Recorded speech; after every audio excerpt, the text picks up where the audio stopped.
तो next topic is photo sensory photobiology. ठीक है। जिसकी आपका जो टॉपिक है ना, फोटो फाइटो हॉर्मोन्स है, फाइटोक्रोम्स है, जो आपकी बुक में लिखा हुआ है। ठीक है। वो सारे के सारे आते हैं under a headings known as sensory photobiology पे, यानी सेंसरी फोटोबायोलॉजी के अंडर ही सारी चीजें आती हैं। ठीक है। बुक आप ये वाली फॉलो कर सकते हो। ठीक है। इसके अलावा तो व्हाट इज द फोटोबायोलॉजी भाई, तो फोटो मतलब लाइट एंड बायोलॉजी मतलब बायोलॉजी। ठीक है।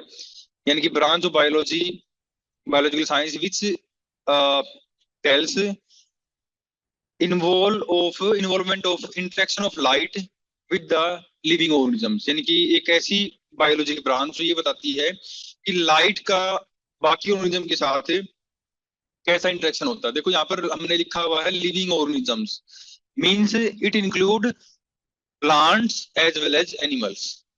ठीक है। चैप्टर नेम बच्चे आपका चैप्टर ये रहेगा, एक बार आपको सिलेबस दिखा देता हूँ फिर से आप समझ जाओगे। दिस वन, ये आपको दिखाई दे रहा है यहाँ पर, तो यहाँ पे लिखा हुआ है कंसेप्ट ऑफ ये यहाँ पर कंसेप्ट ऑफ फोटो पीरियोडिज्म। ठीक है। इसी ये जो टॉपिक आपका कंसेप्ट ऑफ लास्ट वाला रेस्पिरेशन के बाद जो टॉपिक हमारा कंसेप्ट ऑफ फोटो पीरियोडिज्म, उसके बाद physiology of flowering and florigen concept, ये तीन टॉपिक और इंक्लूडिंग प्लांट मूवमेंट भाई। ठीक है। ये चार टॉपिक इकट्ठे हैं एक साथ। ठीक है। तो हम वन बाय वन इनको देखेंगे। सबसे पहला टॉपिक आपका कि फोटो पीरियोडिज्म क्या होता है, तो उसके ही रिस्पेक्ट में हमने इसको स्टार्ट किया है कि जो आपकी फोटो बायोलॉजी है ये क्या होती है।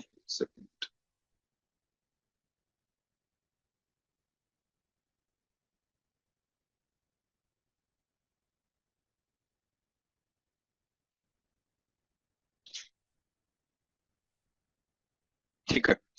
तो यहाँ पर आप देखोगे कि जो इंटरेक्शन होता है लाइट का भी लिविंग ऑर्गेनिजम्स के साथ, उसको बोलोगे आप फोटो बायोलॉजी। ठीक है। तो light is both source of energy as well as source of information for the green plants. अगर ऑब्वियसली बात हम बायोलॉजी बोटनी के स्टूडेंट्स हैं तो हम प्लांट के बारे में ज्यादा बात करेंगे। तो अगेन जो लाइट है सोर्स ऑफ एनर्जी, हमने फोटोसिंथेसिस में देखा था, आपको याद होगा फोटोसिंथेसिस लाइट से ही होती है।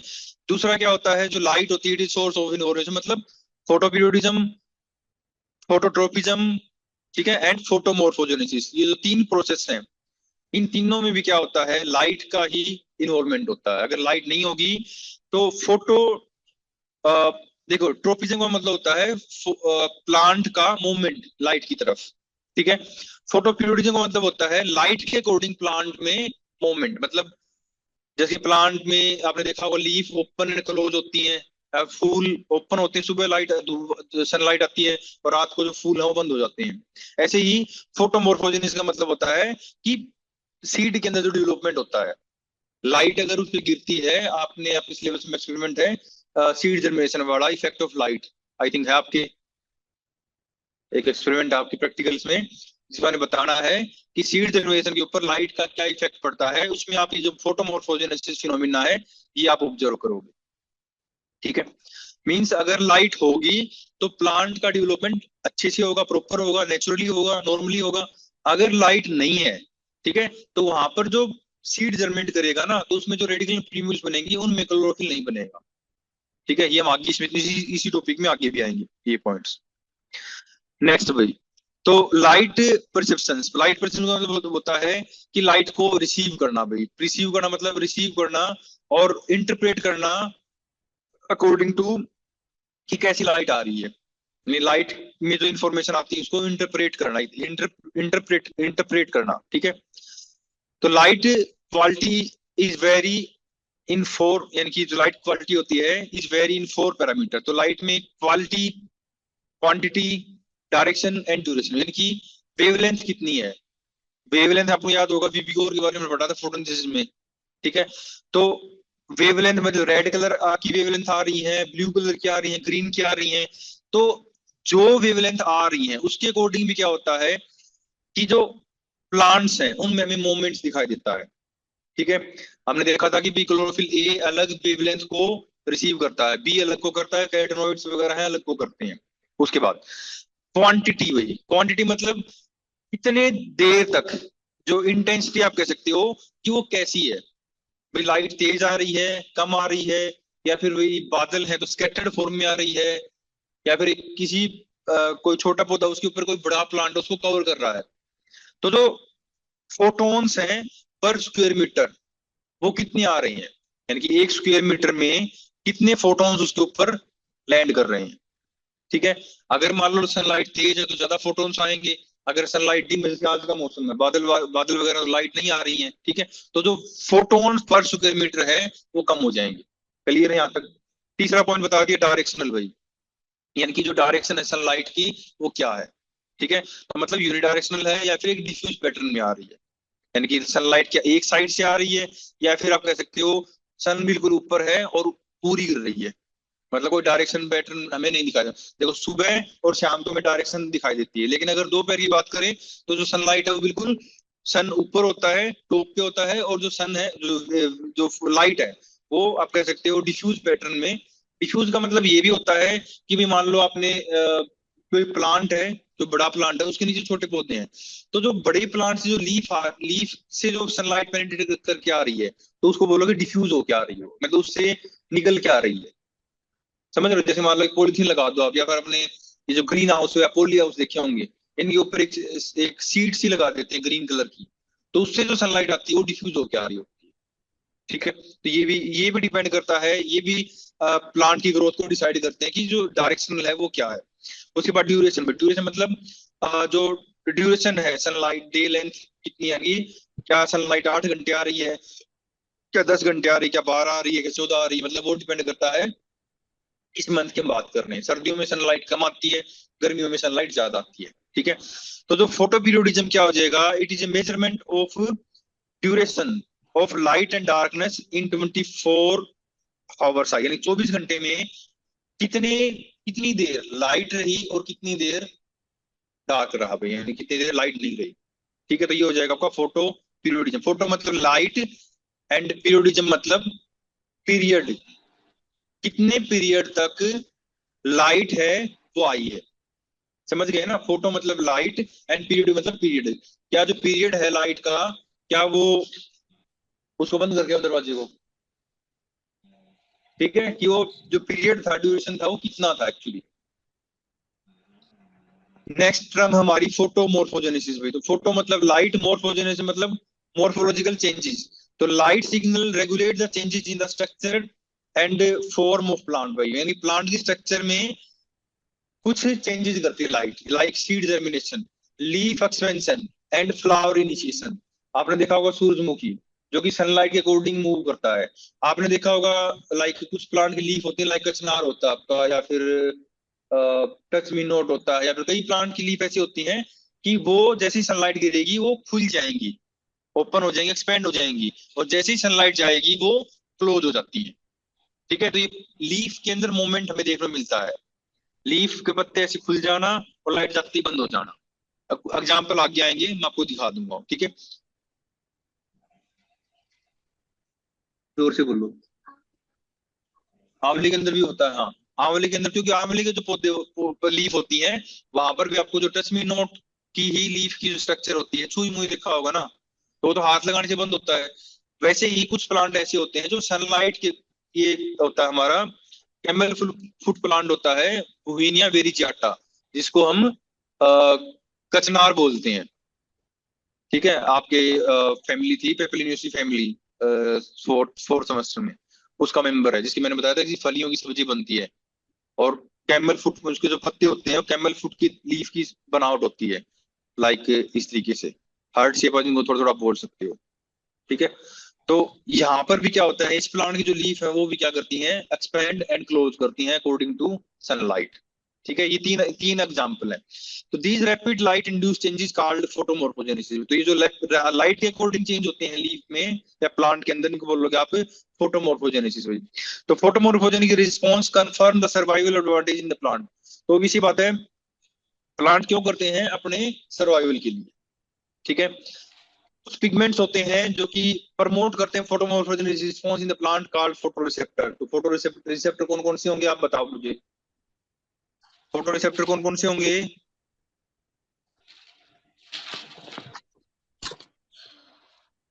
ज्योति साउंड आ रहा आपकी तरफ से बच्चे?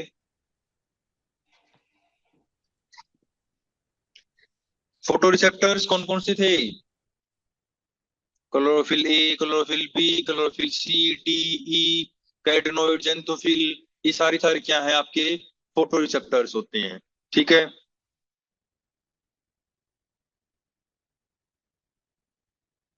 नेक्स्ट भाई, ये हालांकि मैंने आपको बता दिया है, इसमें पढ़ने की जरूरत नहीं, फोटोपीरियोडिज्म क्या होता है एंड फोटोमॉर्फोजेनेसिस क्या होता है। ठीक है, ये टर्म्स है। तो फोटो रिसेप्टर्स कुछ प्रोटीन्स होते हैं जो कि लाइट को डिटेक्ट करते हैं। ठीक है।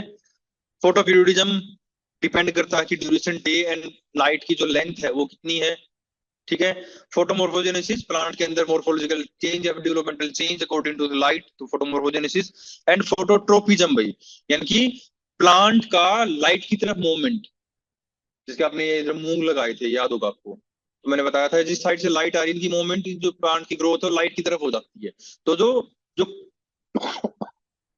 आप एक ये आपकी प्रैक्टिकल में भी है, क्या करोगे आप, आपने एक बॉक्स लेना ब्लैक कलर का डब्बा बड़ा, उसके अंदर आपने एक गमले में एक पौधा पौधे को लगा देना है, और इसमें आपने इस साइड एक छोटा इसमें होल कर देना जिस साइड से सनलाइट आती है।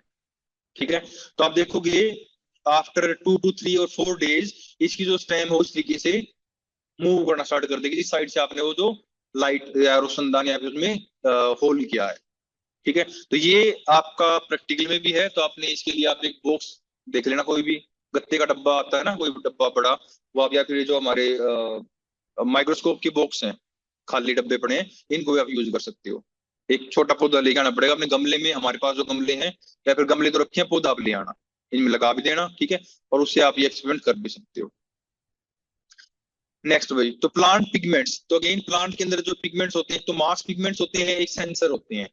हमने मास पिगमेंट्स पढ़ लिए हैं, like chlorophyll A, B, like that, ये सारे सारे क्या है मास पिगमेंट्स हैं जो कि लार्जर सनलाइट को रिसीव करते हैं, और इसके अकॉर्डिंग लाइक क्लोरोफिल आपका कैटनोइड्स हैं, तो ये हो जाएंगे मास पिगमेंट्स जो कि मेनली यूज होते हैं फोटोसिंथेसिस में। दूसरे आ जाएंगे सेंसर पिगमेंट्स भाई, क्योंकि हम क्या पढ़ रहे हैं, सेंसरी फोटोबायोलॉजी पढ़ रहे हैं, यानी कि हम प्लांट में उन पिगमेंट्स के बारे में पढ़ेंगे अब जो फोटोसिंथेसिस के अलावा और क्या क्या करते हैं। ठीक है।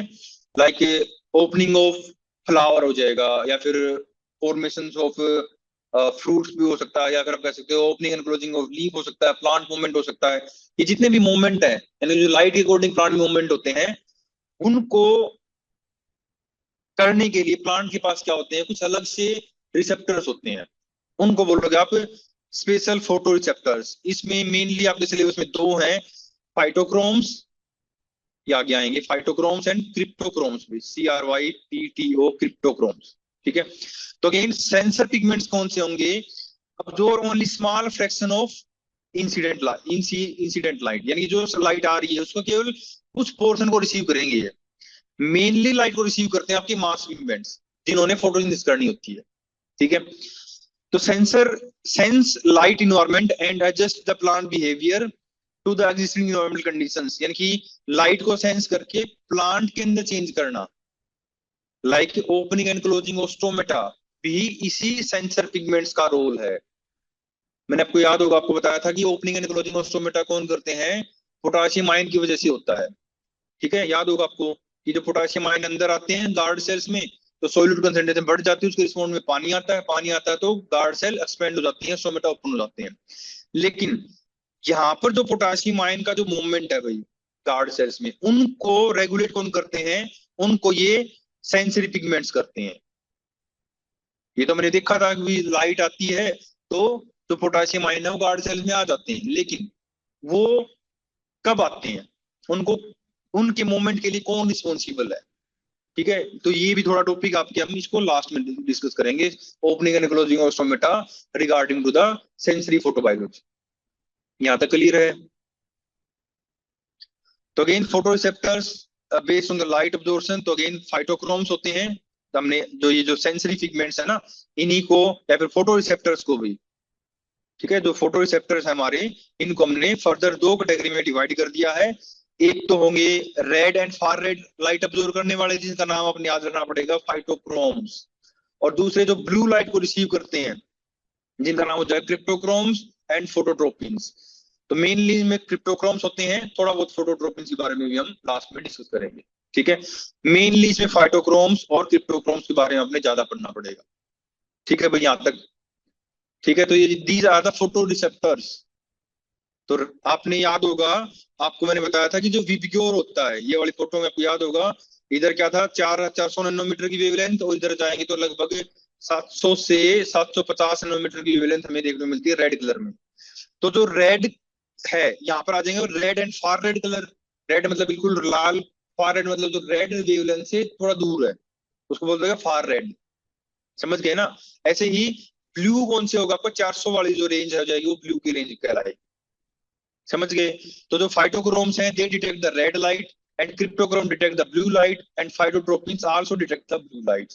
अगर आपसे पूछे कि भाई रेड लाइट कौन सी, तो आप बोलोगे रेड लाइट मतलब red and far red light, जो कि बिलोंग करती है अराउंड 650 टू 750 नैनोमीटर वेवलेंथ। और ब्लू लाइट पूछे तो आपसे कौन सी ब्लू लाइट, जो कि 400 से लगभग 500 नैनोमीटर की जो वेवलेंथ है उसके अंडर रहती है। 500 नहीं होगा, 400 से आप 480 तक इसको लिखोगे। ठीक है, इसके बाद भाई यहाँ तक क्लियर है? किसी को पूछना है यहाँ तक, कोई डाउट हो? तो देखो, इस फोटो में थोड़ी एक समरी आपको बता रखी है कि जो red and far red light है, तो ये फाइटोक्रोम्स रिसीव करेंगे इसको, और ये क्या करते हैं, प्लांट में जो सिरकार्डियन क्लॉक होती है, देखो सिरकार्डियन क्लॉक प्लांट में और एनिमल में दोनों में होती है। इसके कारण क्या होता है, आपको रात होती है, आपको नींद आने लग जाती है, और सुबह चाहे आप अलार्म ना भी लगाओ, आपको ऑटोमेटिक जाग आ जाती है। ठीक है, वो जो क्लॉक होती है हर एक की अलग अलग होती है।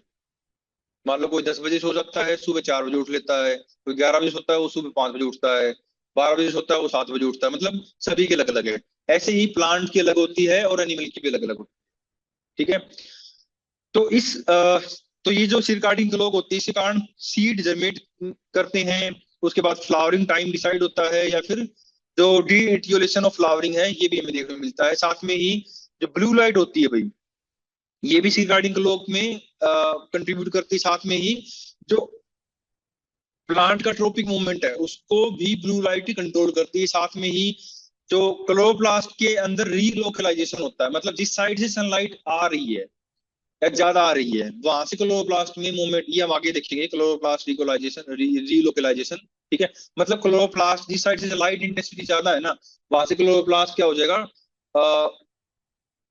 अपने अपने अंदर को स्ट्रक्चर चेंज करता है, तो उसको बोलते हैं क्लोरोप्लास्ट रीलोकलाइजेशन। ठीक है, तो अब हम इनको वन बाय वन स्टडी करेंगे। तो सबसे पहले नंबर 1 पे आएगा हमारा फाइटोक्रोम्स पे। तो फाइटोक्रोम्स क्या होते हैं, प्रोटीन पिगमेंट्स होते हैं, जो red and far red light main line है, आपने याद रखना पड़ेगा।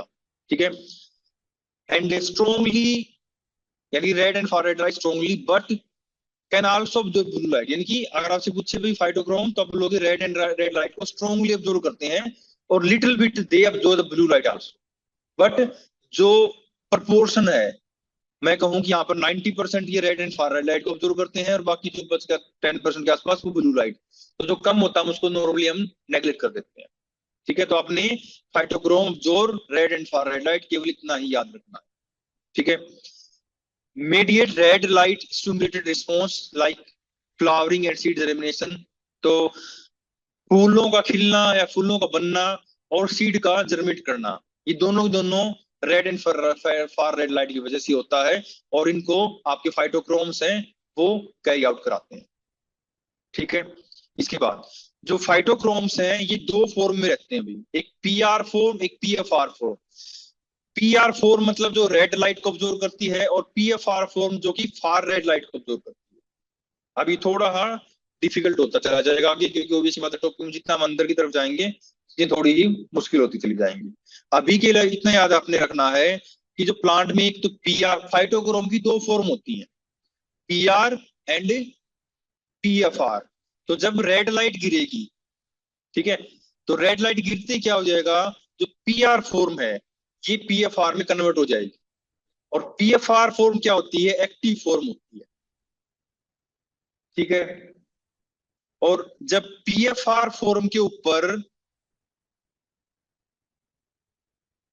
फार रेड लाइट गिरेगी भाई, तो ये वापिस कन्वर्ट हो जाएगी पीआर में, जो कि इनएक्टिव फॉर्म है। आपने एक्टिव और इनएक्टिव फॉर्म याद रखना पड़ेगा। अगर मान लो रात है, सिंपल सी बात है, कोई सनलाइट नहीं है, तो रात के टाइम पर प्लांट के अंदर जो फाइटोक्रोम हो रहे मिलेगा आपको, वो मिलेगा पीआर फॉर्म में।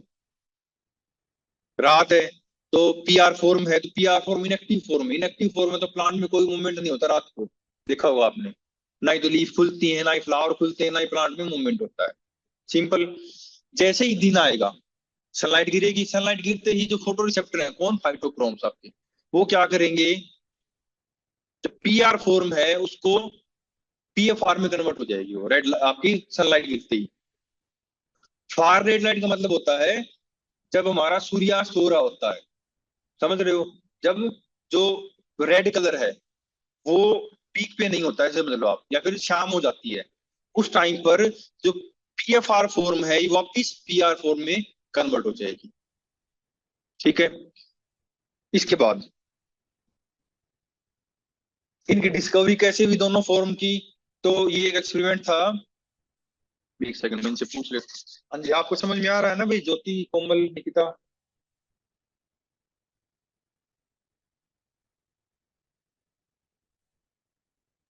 हाँ जी सर।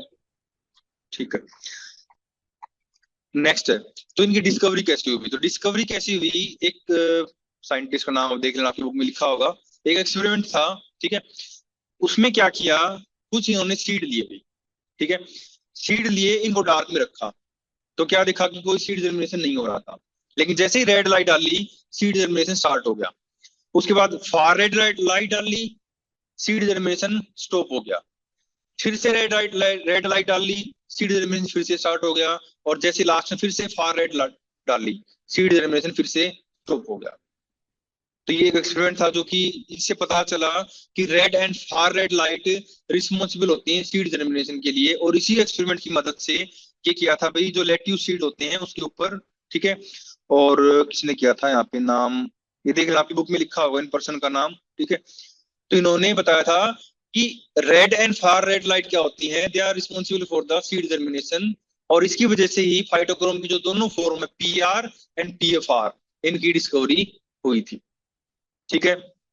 यानी रेड लाइट क्या करती है, सीड जर्मिनेशन को स्टार्ट करती है। कैसे, जब आपने सीड के ऊपर रेड लाइट डाली तो क्या हुआ होगा,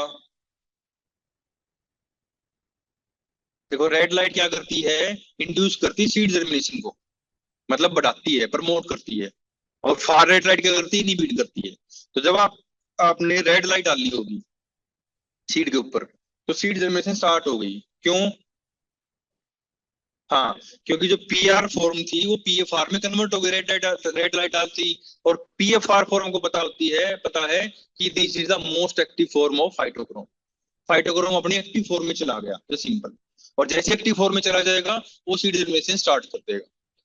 वंदना इधर देख लो, उसमें बाद में घर पे जाके आपके पास ही रहेगी, पढ़ लेना, ये सारा बुक में लिखा हुआ है, ठीक है।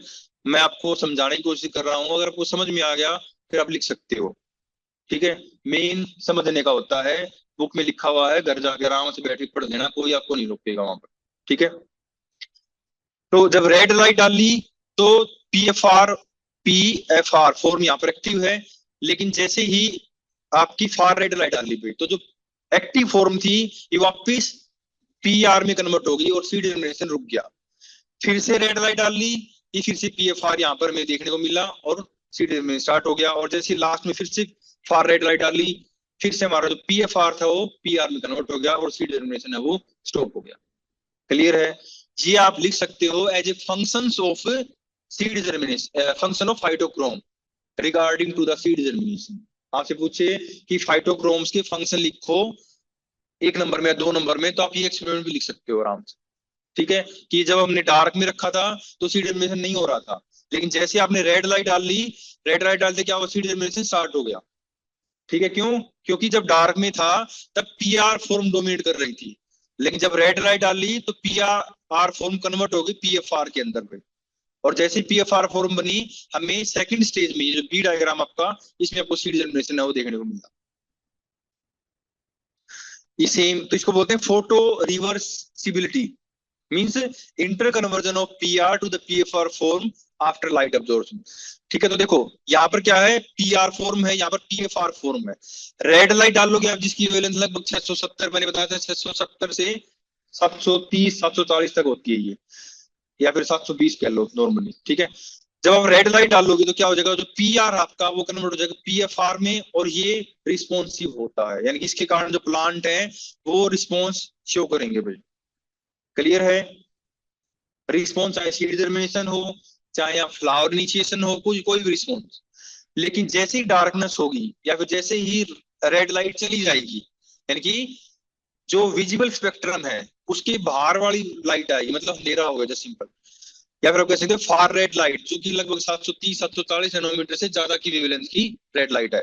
तो जो पीआर फॉर्म है वापिस कन्वर्ट हो जाएगा, पीएफआर कन्वर्ट हो जाएगा पीआर के अंदर। और अगर पीआर है means it is the inactive form, और ये अगर इनएक्टिव है तो यहाँ पर कोई भी रिस्पॉन्स में नहीं देखने को मिलेगा। तो इसको बोलते हैं वो फोटो रिवर्सिबिलिटी। ठीक है, ये सेम कंसेप्ट यहाँ पर दिखा रखा है। तो रेड लाइट तो अगेन ये कन्वर्ट हो जाएगा इसमें, और अगेन डार्क में अगर आप फार रेड लाइट डालोगे ना, 710 से आप कह सकते हो 800 नैनोमीटर तक की। ठीक है, और यहाँ पर रेड लाइट आप लिख दोगे 600 से 700 के आसपास, 720 भी लिख सकते हो आप नॉर्मली। ठीक है, क्योंकि इसका कोई फिक्स नहीं होता है, कोई फिक्स अमाउंट नहीं होती है ये, आप 630 से लेकर 710 तक लिख सकते हो। ऐसे ही आप फार रेड लाइट में आप 710 से 800 तक आप लिख सकते हो। तो रात में ऑब्वियसली बात है हमारा जो एक्टिव फॉर्म है वापिस स्लो कन्वर्जन होता है पीआर फॉर्म में। ये मैंने आपको बता दिया है, पीआर अगेन ये अब्जॉर्प्शन। ठीक है, और ये कन्वर्ट हो जाएगा इसमें, और ये सारा मैंने आपको बता दिया था। अगेन जो ये बस आपने याद रखना है, it is the initiate the biological response. जो पीएफआर फॉर्म है, it initiate the biological response, means it is the active form, जो मोस्ट इंपोर्टेंट है। ठीक है, ये नहीं करेंगे हम। तो ये दिखा रखा ग्राफ से भी अब्जॉर्प्शन स्पेक्ट्रा बना दिया इनका।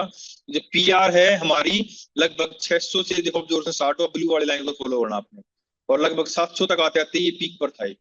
ठीक है, और जैसे ही 700 से आगे गए तो जो पीएफआर फॉर्म है, जो वेवलेंथ है, वो हमें दिखाई दे रही है यहाँ पर। ठीक है, यहाँ पर अब्जॉर्प्शन स्पेक्ट्रा दिखा रखा है टू फॉर्म ऑफ फाइटोक्रोम। तो पीआर अगेन अब्जॉर्व करता है रेड लाइट को, और पीएफआर फॉर्म अब्जॉर्व करता है हमारा फार रेड लाइट को। यही आपने इसमें याद रखना है। स्ट्रक्चर की बात करें तो आपने बस इसमें इतना याद रखना है, it is a homodimer consist of two subunits, one unit is known as आपका chromophore and another is known as apoprotein. यानी कि जो फाइटोक्रोम है, केमिकल स्ट्रक्चर आपने याद नहीं रखनी, बस नाम याद रखने हैं। It consist of two subunits, ठीक है, one is known as chromophore and another is known as apoprotein. तो यहाँ पर आप देखोगे ये जो चेन आपको दिखाई दे रही है यहाँ पर, this one is known as chromophore. इस क्रोमोफोर का नाम हो जाएगा फाइटोक्रोमोबिलिन। दिस वन ये लिखा हुआ लीनियर टेट्रापायरोल स्ट्रक्चर होती है ये फाइटोक्रोमोबिलिन। और जो एपोप्रोटीन होती है, it is A polypeptide chain. जो ये चेन आपको दिखाई दे रही साइड में, इट इज एपोप्रोटीन। तो जस्ट सिंपल आपने दो नाम याद रखने हैं, क्रोमोफोर एंड एपोप्रोटीन। और दोनों के दोनों जो कंपोनेंट इसके या सब यूनिट्स होती हैं, ये सल्फर बॉन्ड से अटैच रहती हैं, यानी कि they are attached with thioester linkage. जैसे आपको यहाँ पर दिखाई दे रहा है, थायोईस्टर मतलब जहां पर सल्फर इन्वॉल्व होता है। तो ऐसा बॉन्ड जिसमें सल्फर की वजह से बॉन्ड बनता है, वैसे समझ लो, उसको बोलोगे थायोईस्टर बॉन्ड। तो बस अपने इतना याद रखना है, phytochrome is a homodimer of two subunits, two components. One is known as chromophore, another is known as apoprotein. Chromophore is a linear pyrrole structure called phytochromobulin, and apoproteins is a polypeptide chain. And these two components joined by the thiouster linkage. Clear है? Chemical structure नहीं याद रखने आपने। ठीक है, ये थोड़ा higher class का हो जाएगा भी, किस तरीके से ये जो पीआर है पीएफआर में कन्वर्ट होती है। तो देखो यहाँ पर रेड लाइट गिर रही है, मैं आपको वैसे बता रहा हूँ नॉलेज के लिए। तो जैसे रेड लाइट गिरेगी ना, तो ये जी सिंपल क्या होती है, सीस फॉर्म होती है इसकी पीआर, और पीएफआर क्या होती है, इसकी ट्रांसफॉर्म में कन्वर्ट हो जाती है। सीसो ट्रांस तो कभी सुना होगा आपने। ठीक है, तो दोनों क्या है, इसकी आइसोमेरिक फॉर्म होती है। तो रेड लाइट गिरते ही क्या हो जाएगा, जो सीस फॉर्म थी, यानी कि ये जो बॉन्ड है यहाँ पर, जो सी आपका कार्बन 15 जो 15 नंबर लिखा हुआ है, इसके अंदर कुछ स्ट्रक्चरल चेंज होते हैं। यानी पहले जो ये जो कंपोनेंट नीचे की तरफ था, इसमें रोटेशन होगा और ये ऊपर की तरफ हो जाएगा। ठीक है, मतलब सीस फॉर्म कन्वर्ट हो जाएगी ट्रांसफॉर्म में। ये आपकी बुक में भी डायग्राम होगा, आप देखना चाहो तो देख सकते हो। नेक्स्ट आते हैं इसकी बायोसिंथेसिस में, यानी कि किस तरीके से बनता है प्लांट में। तो जो बायोसिंथेसिस होती है, it is synthesized in the plastid. तो फाइटो देखो, बायोसिंथेसिस में वो भी सी बात है, इसकी दो कंपोनेंट्स हमने देखे हैं, एक तो है इसका क्रोमोफोर, एक है इसका इसकी पॉलीपेप्टाइड चेन। ठीक है, तो phytochromobilin synthesize in the from the 5 amino levulin levulinic acid, ये कंपोनेंट होता है इनका, कह सकते हो प्रीकर्सर है इसका, जिससे आपका जो फाइटोक्रोमोबिलिन है प्लास्टिड में बनता है। ठीक है, passively diffuse from the plastid to the cytosol. तो प्लास्टिड के अंदर ये जो 5 अमीनो ल्यूविनिलिक एसिड है, इससे क्या बनेगा, आपका फाइटोक्रोमोबिलिन बनेगा। उसके बाद प्लास्टिड से क्या हो जाएगा, ये साइटोप्लाज्म में डिफ्यूज हो जाएगा, साइटोप्लाज्म में आ जाएगा, प्लास्टिड में बना, प्लास्टिड से साइटोप्लाज्म में आ गया। उसके बाद साइटोप्लाज्म में आने के बाद जो आपका क्रोमोफोर है एंड प्रोटीन्स है, दे आर joined together, यानी कि they are assembled together in the cytosol. तो ये इसकी हो जाएगी सिंपल बायोसिंथेसिस भाई। यानी कि आपने बस इतना बताना है कि इसके दो कंपोनेंट्स होते हैं, एपोप्रोटीन्स एंड क्रोमोफोर। क्रोमोफोर जो होता है, जिसको हम फाइटोक्रोमोबिलिन भी कह देते हैं, ये बनता है प्लास्टिड में with the help of a precursor known as 5 amino levulinic acid. After the formation in the plastid, it diffuses from the plastid into the cytosol, and in cytosol, it form a thioester bond with the apoprotein and form complete phytochrome. Clear? ठीक है, ये again इसकी बात नहीं करेंगे, ये भी हम बात नहीं करेंगे, ये थोड़ा ज्यादा डिटेल हो जाएगा, ये आपके सिलेबस में नहीं है। नेक्स्ट हम बात करेंगे अब लास्ट में इसके रिस्पॉन्स में, यानी कि इसकी क्या क्या फंक्शन। तो red light and plant development to maximize the photosynthesis, obviously बात है। साथ में जो फाइटोक्रोम्स होते हैं, फोटोसिंथेसिस के अलावा जो फाइटोक्रोम्स होते हैं क्या करते हैं, सीड जर्मिनेशन करते हैं, प्रमोट द डीइटिलेशन। डीइटिलेशन का मतलब होता है, अगर मतलब ऐसे समझ लो आप, अगर आप एक सीड को अंधेरे में ग्रो करोगे तो क्या होगा, उसकी जो स्टेम है वो लगातार ग्रो करती रहेगी, उसके ऊपर लीफ नहीं बनेंगे, उसको बोलोगे आप इटियोलेटेड सीड्स। अगर आप इसके ऊपर सनलाइट डाल दोगे तो क्या हो जाएगा, इसकी जो स्टेम बढ़ रही थी ये रुक जाएगी, और इसके ऊपर ग्रीन कलर की जो लीफ है वो डेवलप हो जाएगी। तो अब इसको बोलोगे आप डीइटियोलेशन ऑफ जर्मिनेटिंग सीड्स या फिर germinating plants. Control the shade avoidance. Shade avoidance का मतलब होता है, अगर छाया है इनके ऊपर तो ये क्या करेंगे, उसको अवॉइड करने की कोशिश, मतलब अपने आप को प्रमोट करेंगे ताकि सनलाइट में जा सके। तो ये भी कौन करेंगे, फाइटोक्रोम। इनको हम डिटेल में देखेंगे, बस आपने बस अभी मैं आपको हेडिंग बता रहा हूँ। कंट्रोल द सर्काडियन रिदम और कंट्रोल द फ्लावरिंग। तो फर्स्ट हमारा सीड जर्मिनेशन मैंने आपको ऑलरेडी बता दिया है। रेड लाइट क्या करती है, प्रमोट करती है, फार रेड लाइट इनहिबिट करती है। ठीक है, तो रेड लाइट सीड आपकी सीड जर्मिनेशन को बढ़ाएगी और फार रेड लाइट क्या करेगी, इनहिबिट कर देगी। First clear. सेकंड बता दिया, प्रमोट द डीइटिलेशन। भी डीइटिलेशन मतलब होता है, देखो अगर आप अंधेरे में सीड को उगाओगे ना, तो इसके लगातार क्या होगा कि जो हाइपोकोटाइल है लगातार बढ़ती रहेगी, इसका जो एपेक्स है वो हुक की फॉर्म में इस तरीके से कन्वर्ट हो जाएगा, मुड़ जाएगा, बैंड हो जाएगा, और इसके ऊपर आपको येलो अनएक्सपेक्टेड कोटलेडेंस वो दिखाई देंगे, मतलब इसमें ग्रीन कलर नहीं बनेगा। ठीक है, तो इसको बोलोगे आप इटियोलेटेड ग्रोथ। लेकिन अगर आप इसको लाइट में या फिर रेड लाइट में एक्सपोज करते हो तो क्या होगा, ये इटियोलेटेड से डी इटियोलेटेड में कन्वर्ट हो जाएगा। इसमें ग्रीन एक्सपेंडेड, जैसे आपको इस फोटो में दिखाई दे रहा है, ग्रीन एक्सपेंडेड जो कोटलेडेंस है वो दिखाई देंगे। एपिकल जो इसका एपेक्स था वो भी कन्वर्ट, वह भी हुक की फॉर्म में कन्वर्ट नहीं होगा, और इसकी जो हाइपोकोटाइलिक ग्रोथ है वो भी कम रहेगी। क्लियर है? तो यहाँ पर जो रेड लाइट क्या करती है, प्रमोट द क्लोरोप्लास्ट डेवलपमेंट।